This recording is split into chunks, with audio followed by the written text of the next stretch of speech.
was beautiful, and you know, we're consciously connected. How long have we known each other? Dr. Sheila? 150 years. And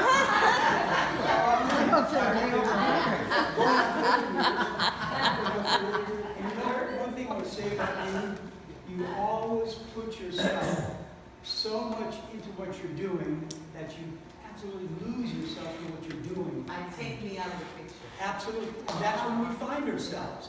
When we're totally lost and absorbed and into what we're doing, we find ourselves. Thank you. Let's give her another hand. The title is Minor Adjustments for Major Improvements. Now, some people look at life and they see it as blood, sweat, tears, hard work, problems, depression, anxiety, and all those things which are chosen by oneself. Nothing to do with outside. Then there are others. Now they're absolutely majoring in the minors. Everything is a big deal. Everything. And it's a dramatic life and a painful life. And there's a lot of suffering in it. Then there are others who look inside and ask themselves, what's my meaning here? What's my destiny? What am I here for? To be here for 100 years or so and then blip off and go to some other imaginary place? Or am I really an evolving soul going onward and upward, as Dr. Ernest Holmes said, to greater and greater experiences? And when we know that, then our lives is about making a difference in other people's lives. You made a difference in our lives, Faith, when you played and sung that beautiful number. Now, in the Bible, St. Paul was do you know he wrote more, actually, in his writings than the whole New Testament? In the whole New Testament, St. Paul did. And he was one of these guys who was busy killing people who believed in one God. And then, you know, the story goes he was struck blind and fell off his horse. And after that, he had this absolutely amazing conscious awakening, knowing, I'm not doing the right thing here. I'm here really to speak about and preach about the one God. He never espoused any religion, but God is one, God is within us, and that's how it works. And he said something beautiful. Now listen to this. In Philippians chapter 4, he said, I know that what it is to be in need, and I know what it is to have plenty. He knows that what it is to be in need, and knows what it feels like to have plenty. And I know what it is to have plenty. I have learned the secret of being content. Being content in whatever situation I am in. Whether I am in plenty or if I have everything. That is, that I can do everything through God who constantly strengthens me. Contentment is an easy thing. It's a decision knowing that you're a good person, you have good in you. Goodness and godness are the same thing. When you feel good, you're feeling God. When you're feeling grouchy and angry and depressed and woe is me, you're not feeling God. You're feeling the other side of it, the ego or the devil or whatever you want to call it, the personality that takes over that's not listening to the Spirit. You know, I heard recently about 2 doctors and an HMO manager who all died and went to heaven at the same time. They all got to heaven's door. St. Peter said, hey, welcome, guys. But, you know, I got to take an interview, see how you did, see how you really improve things in life before you get in here. And so the first doctor was a surgeon, said, well, St. Peter, I've been a surgeon all my life. And I've operated countless people, hundreds and hundreds, and made them healthy where they could have died. Peter said, oh, that's really improving life. Come on in. So he goes in. Next one's a psychiatrist. He asks the psychiatrist, what did you do in your life to move up in consciousness here? Well, you know, I worked with people's feelings and people's emotions and their mental abilities, and I made thousands of people feel better about themselves and have their relationships work, have their health work, have their life work. St. Peter said, that is really impressive. Come on in, you know, happy time. You do anything, have anything, this is heaven. So the third one was the HMO manager. And he steps up and St. Peter said, well, what did you do that's so great in your life? And he said, well, I developed and sold affordable care for lots of people. I'm an HMO manager, and so I worked in the health field all of my life, creating insurance for people and their health. And I've worked with thousands of people. St. Peter says, great, come on in. But you can go only stay here for 3 days, and after that you go straight to hell. You all know what that's about, right? Now, I want to say something. Freedom is it's an internal adjustment. It's not an outside event. It's not an external achievement. We cannot be happy just going after external achievements. You can see that. You see people, millions of dollars, billions of dollars, and they're not happy because they're going after power and they're going after achievement in the outside world because they're not really inside. They're not connected with Spirit. Ernest Holland said something beautiful in the sides of my textbook. To prepare your life for the best that life has to offer, you begin by preparing your mind. At some point, we must let go of what we think should be happening. People who are not happy, should be happening, that should be happening, that should be happening. Well, at some point, if we're going to be powerful and free in life, we've got to let go of what should be happening and start living happily in what is happening. You get what I'm talking about here?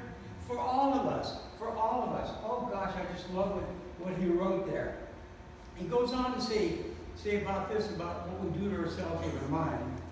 A deep-seated resentment for yourself will surely manifest as some degree of physical or emotional reaction. You know, people say, well, I just want to be confident in life. You know what self-confidence is? Self-confidence is you believing in your own goodness and trusting your own goodness and knowing you have the ability to live that way. It's not a big deal. It's a minor adjustment, a minor thought. You make a minor thought change, and it changes you emotionally, it changes your whole life. J.K. Rowling, who wrote the wonderful series of Harry Potter, go like this if you know about Harry Potter. Sure, we all do. Amazing woman. It's like, it just came to her. It just came to her. Her mind was totally empty, and this idea came to her to write this book called Harry Potter. She didn't know she was going to be a billionaire out of the thing. She got lost in doing it, found herself. She said this way, put it this way. Personal happiness lies in knowing that life is not a checklist of acquisition or achievement. Your qualifications are not your life. Now, we can't make wise decisions if we're always into quick thinking. Some people don't think enough. Please hear me. When I make quick thinking, I do this, quick thinking, I don't get as great a result as when I go deep and think below the surface of all the conditions, and everything looks different from that place.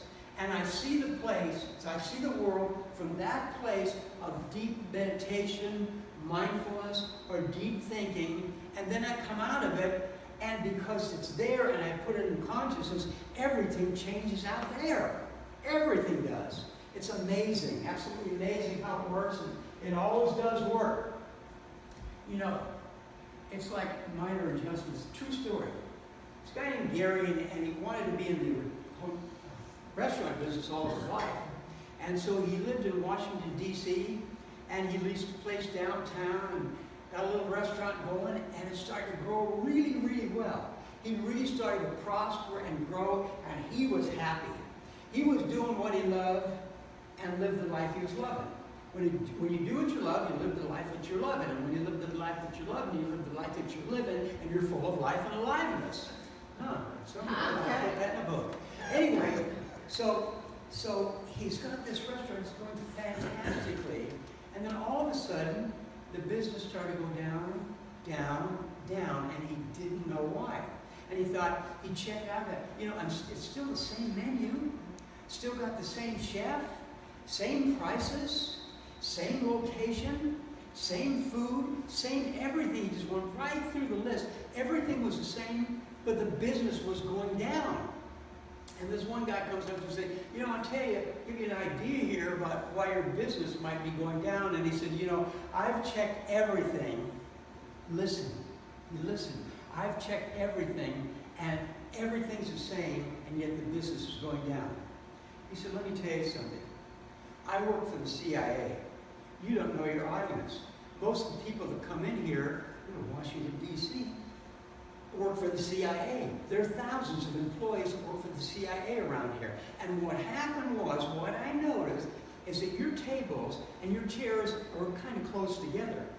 And the CIA must have their conversations in secret. And they're going into your restaurant, and the more people that come in there, the less privacy they have. And he said, so what do you think I should do? He said, move chairs apart. Get less tables, chairs, however you do that. He did that, and his business just started booming, such that he had to release the place next door, true story, and has got a booming business because he made a minor adjustment and had a major improvement. It doesn't have to be a big deal. That was a simple thing for him to do. Now, faith makes all things possible. The Bible's true about that. Faith makes all things possible. Yes, you do. Absolutely. Faith makes all things possible, but love makes all things easy. You ever notice when you're in love, life is easy. I mean, you can tackle anything, come on top of it, and absolutely. Confucius said this, I love it. Life is really simple, but we insist on making it complicated. Your ego and my ego loves to complicate things. Some people have, because it gives us an identity and drama. If everything is complicated, I can tell my friend, oh, my relationship is so complicated. Well, let me tell you how everything, it's just complicated. It's like it's a false, complications and making life complicated is a false importance that is developed by the ego, edge God out, ego, to keep you separate from your spiritual being so you will suffer. And the ego loves to have you suffer. When you start thinking something outside of you is your source, the ego has landed, for sure. Yeah. Elizabeth Edwards said, I love the ocean and diving and all that, so this really speaks to me, and I hope it speaks to you. She wrote, she stood in the storm, and when the wind did not blow her away, she adjusted her sails. She adjusted her sail. Now, when you start living a want-to life instead of a have-to life, life opens up. I have to do this. I have to do that. I have to get up and do church. I have to do this counseling. I have to get along with the neighborhood. I have to do the dishes. I have to do this. Have to. And when you do a have to, it dampens you, it depresses you, and it makes you think you're not in charge of your life and that outside forces are in charge of your life. When you give a want to, I want to get up in the morning. I want to come to church. I want to make a difference. I want to be friends with the neighbors. I want to clean the house. I want to. And when you want to, life shows up very differently, and it changes everything in reality. A want to changes everything in reality on the upside. Maya Angelou, who was, she was considered, Oprah considered her mom because her mom was very vicious, and she went through a lot of child abuse and sexual abuse and all those things people use as an excuse for their lives not working. But Oprah got into a want to, and Maya was her adopted mom, and Maya Angelou has written some incredible things. She said this, you may not control all of the events that happen to you, but you can decide not to be reduced by them. Letting go doesn't mean that you're weak. It doesn't mean that you give up. It means that you made a decision not to let those things in life that control you and hurt you, because anything that controls you hurts you emotionally. You know that? Did you get that part? Anything that I think controls me hurts me emotionally. And so it's about letting go, is just being strong in the moment and being exactly who you are, adding nothing to yourself and taking away nothing. Exactly as you are. You are loving, you are powerful, you are strong, you are abundant, and you are here to make a huge difference in people's lives. Absolutely. Remember a lady I knew in Oregon. She was really an impressive young lady, and her name was Lizzie. And Lizzie had this boyfriend, and I knew her well. She had this boyfriend, and he was into controlling her, and you should do this, and you should do that. And he wasn't physically abusive, but he was always emotionally and, with words, control her. Just about the time she started feeling strong, he'd start talking about her weight, or start talking about this, or what's that. You know how people do that kind of stuff. Anyway, when they don't feel good about themselves, they attack everybody else. That's why the best thing you can do for other people is feel good about you, because they get what you're given. And so anyway, she decided, you know what, I'm just going to let go of this. I'm going to make this minor change in my life. There are a lot of men out there. I am going to break up with this guy, Larry. And so she decided to do that. And, the party words was, you are nobody anyway. You were only a somebody when you were with me. That's what nobodies do, play that game. Anyway, people feel like nobody. So she decides, what have I wanted to do all my life? And we were in the same church together, Church of Religious Science in Grants Pass, Oregon. We're taking classes together. And Helen, the teacher, said, what would you really like to do if you could do anything?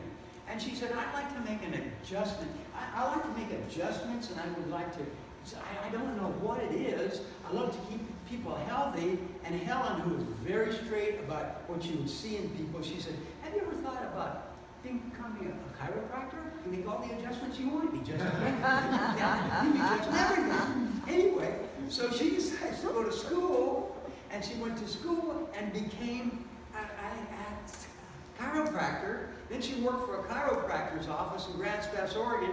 Then she got her own chiropractic clinic, and she had 4 other chiropractors working for her when I left Grants Pass, Oregon. It's a minor adjustment for a major, major shift in your life.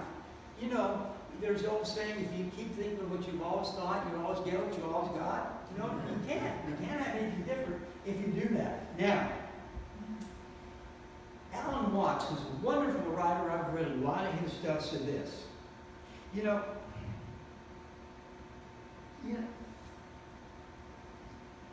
me say this first. If you're not willing to change, it means you're not willing to grow. I'm not talking about huge adjustments here. I'm talking about making an adjustment. Every adjustment is a change. If you're not willing to change, it means you're not willing to grow. If you're not willing to grow, it means you're not willing to live. Because growth, we're like plants. If we're not risking and growing, we're dying. There's no neutral on it. Every thought you think either has you grow or has you go down into the earth, into the place called the mire. Absolutely. Here's what Alan said. The only way to make sense out of change is to plunge into it, move with it, and join the dance.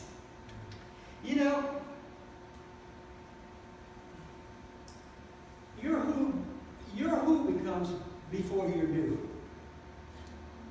Your who becomes before you do. Your do. Who you are, you must know who you are before you start doing something. Because if you don't know who you are, your doing will match your not knowing who you are. So be your who you are, and then do your doing. Pray. Put in a prayer request. Become exactly who you are. You don't want to get to heaven on the last day and walk in and God says, who are you anyway? You didn't know yourself, so I won't know you. This says in the Bible. God says in the Bible, if you don't know me, I won't know you. That happens right here on the earth. So it's like, I wrote this for myself. Ryan, you've got to know who you are, before you do. Your who comes before your do.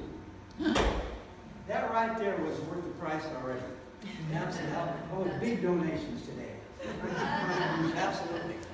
You know, I heard a story one time, kind of a funny story, about a guy was standing in the foyer by the door of a psychiatrist's office, and his friend walked out. He said, I didn't know you were here. Are you coming or going? And he said, that's what I'm here to find out. We're here to find out.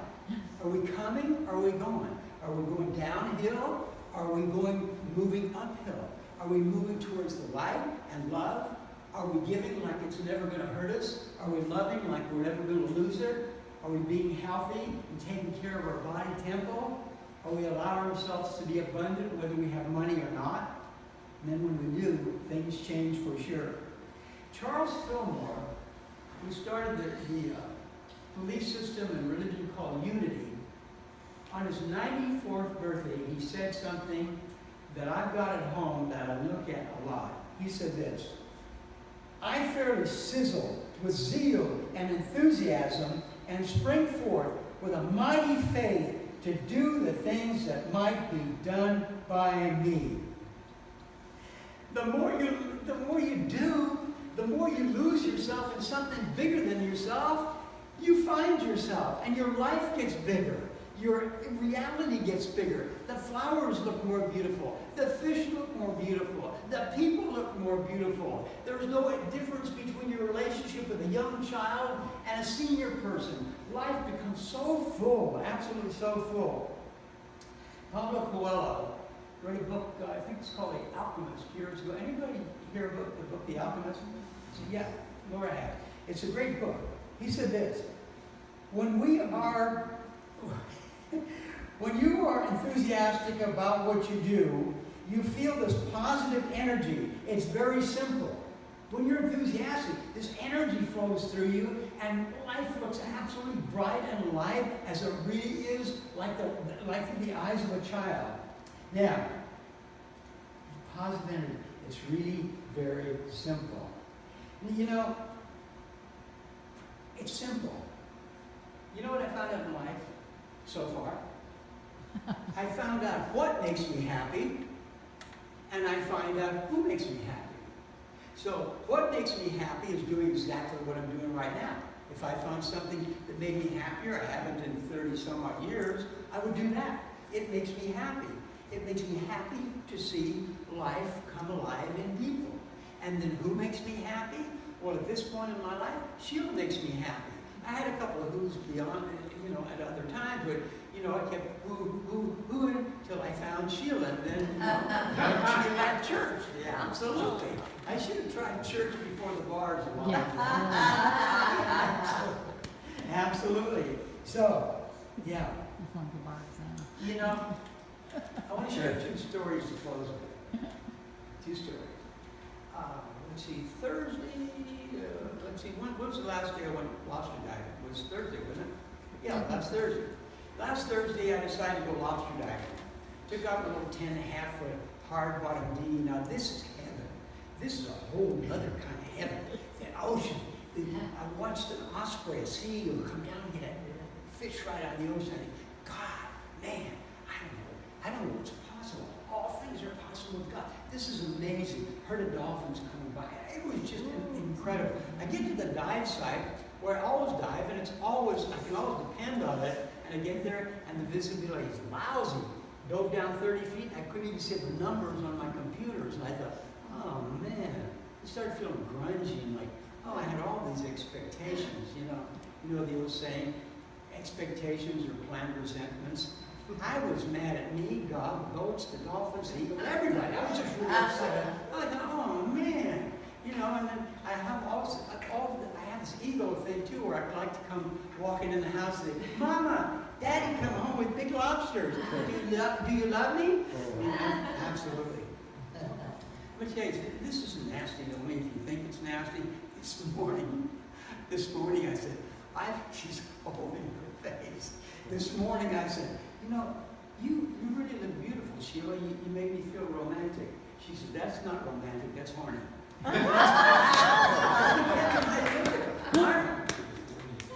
There's truth in both of those statements, absolutely. Two things can be true, absolutely. Oh, I'm embarrassed. So anyway, I pulled the anchor out and I tried another spot and there was nothing. I tried all of the easy ones, all the places where I would get lobsters, and then I thought, you know what? I'm just going to enjoy the day and enjoy the trip home. I got up past, I had been down way down south of the power plant, and I got up past Juniper Street, and all of a sudden something said that fish looked real clear in the water, and that birds were flying. So in my mind, they're flying, but I'm flying all around here. What's it all about?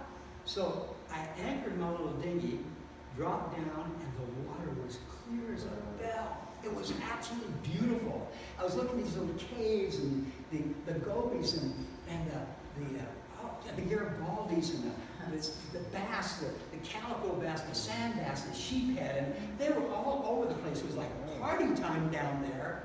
And so I just thought, let go and let God. Don't be attached to the outcome, Brian. The lobsters will be fine without you.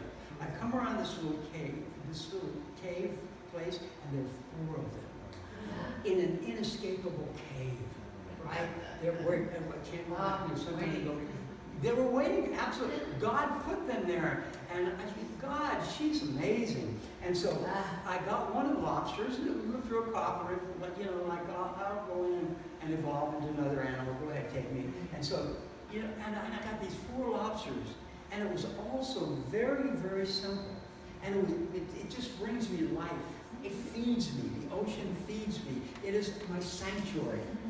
So then I get home, and that night, it was just really, really great. Now this is the good part. Life is really, really simple. Simple adjustments. Sheila and I have recliners that are on electricity, go down together. And Sophia and Tiamat, every night when we lay on the recliner watching some great TV and watch the drama in life, we lay down and Tiamat will come and lay on my tummy right here, and Sophia, the other one, will lay on Sheila's tummy, and it's really great. And they're just there in the being. But what I notice is with both cats, about every 5 minutes they'll get up, they'll walk around in a circle, and then they'll lay back down. And then when each time they lay back down, they go into a longer and deeper sleep. Minor adjustments for major improvements. Life doesn't have to be some big deal. It's not a big deal. It never has been a big deal. It's a deal about that you don't know where you were before you came here. You forgot everything you did know, and that was the deal you signed up for when you did come here. The Bible says, I knew you even before you were born, right? We've always been. And we're here to fulfill, to love, to make a difference, to give, to grow, and make life be abundant in love, in power, in self-expression, and in health for everyone around us. And when we do, it all comes back to us multiplied. I love you, I support you, and I'm in it with you. Thank you.